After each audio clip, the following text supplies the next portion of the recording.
Ramayan motivation का ये दूसरा भाग है। और आज हम रामायण के कुछ प्रसंगों से ये समझने की कोशिश करते हैं कि किस तरीके से भरत का क्या चरित्र है। धार्मिक व्यक्ति नैतिक हो सकता है, नैतिक व्यक्ति धार्मिक हो सकता है। ये बड़े सूक्ष्म विषय है, इसको हम समझने की कोशिश करते हैं और इसमें से हम जीवन का पाठ सीखते हैं। तो आइए हम शुरू करते हैं कि रामचरितमानस का मत है कि नीति धर्म को चरण सुहाए। हम अपने व्यक्तिगत जीवन में, धार्मिक और व्यवहारिक जीवन में नैतिक हो। मुझे लगता है कि सदियों से ये खाई बहुत बढ़ गई थी और ऐसा लग रहा था जैसे धार्मिक व्यक्ति का नैतिकता से कोई संबंध नहीं और नैतिक व्यक्ति का धार्मिकता से कोई संबंध नहीं। पर इन दो पक्षों को परिपूरक बताना अवतार वरिष्ठ भगवान श्री रामकृष्ण देव, जो विवेकानंद जी के गुरुदेव हुए हैं, उन्होंने इसको बड़ा आसान शब्दों में समझा दिया। उन्होंने कहा कि नैतिक हुए बिना धार्मिक नहीं हो सकते आप, और धार्मिक हुए बिना आप नैतिक नहीं हो सकते। क्योंकि जो व्यक्ति व्यक्तिगत जीवन में धार्मिक होगा वही व्यक्ति व्यवहारिक जीवन में सच्चा नैतिक हो सकता है। तो वो एक उदाहरण देते हैं कि अगर कटहल को काटना है तो कटहल चिटकेगा। एक कटहल घास आती है, उसको जब काटने जाते हैं तो वो आप काटोगे तो आपके हाथ की लिपट जाती है। तो उन्होंने कहा कि सरसों का तेल लगा करके फिर कटहल को काटोगे तो कटहल भी कट जाएगी और हाथ को चिपकेगी भी नहीं। तो ये रामकृष्ण देव ने कितने सालों के बाद ये धर्म की जो गुत्थी थी उसको सुलझा दिया। जैसे व्यक्ति धार्मिक है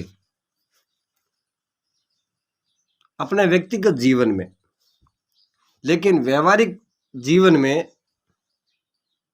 वो व्यक्ति नैतिक नहीं है, तो वो सच्चा समाज सेवक कभी नहीं हो सकता।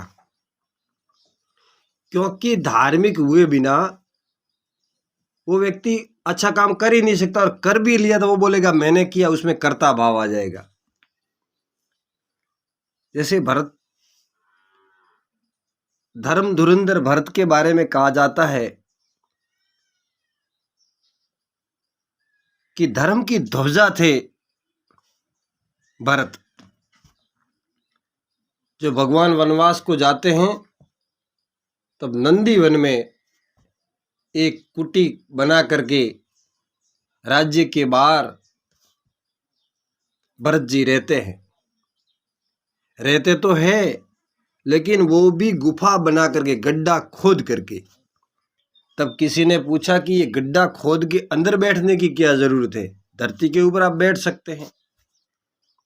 तो भरत जी कहते हैं कि धरती के ऊपर तो प्रभु श्री राम बैठे हैं और उसके बराबर उसका सेवक कैसे बैठ सकता है, इसलिए मैं गड्ढा खोद करके बैठा हूं। फिर एक प्रश्न खड़ा होता है, तो फिर आपने धरती को खनन किया, इसको खोदा, तो उन्होंने कहा आपको ये लग सकता है कि धरती है, लेकिन सीता जी जो है वो धरती की पुत्री है और मैं सीता माता की गोद में बैठा हूं। आहा, क्या व्याख्या दी है कि मैं सीता माता की गोद में बैठा हूं। और ऊपर इस गुफा में बैठे बैठे मुझे जो नीला आकाश दिख रहा है, ये आकाश प्रभु श्री राम है, प्रभु श्री राम की छत्र छाया है। ऐसे थे भरत जी। तो व्यवहारिक जीवन उनका देखो और उनका धार्मिक जीवन दोनों देखो।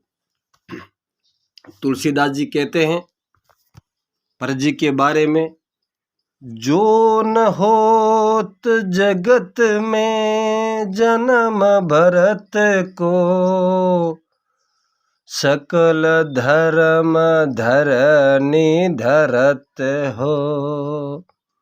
तुलसीदास जी कहते हैं कि जो न होते जगत में भरत जी, तो धर्म की धुरी कौन धारण करता, यानी धर्म की धुरी बताया है। यहाँ तक कि ऋषि मुनि भी, महात्मा लोग भी भरत जी का व्याख्या करने से डरते हैं कि लिखें तो लिखें क्या। इसलिए मेरे भाइयों, आपको व्यवहारिक जीवन आपका कैसा होना चाहिए और व्यक्तिगत जीवन कैसा होना चाहिए, ये दोनों पक्षों को देख लेना चाहिए। फिर आप कोई संसार में बहुत बड़ा काम कर सकते हैं। तो आज हम इस एपिसोड से ये शिक्षा ले सकते हैं कि अगर जिसको सेवा करनी है तो दास भाव से ही हो सकती है। नहीं तो हम काम करके आते हैं और ढोल बजाते हैं, देखो हमने ये कर दिया, हमने वो तीर मार दिया, हमने संसार में इतना इतना बड़ा काम कर दिया, हम होते थे, ये होता ही नहीं, ऐसा करता भाव आ जाएगा।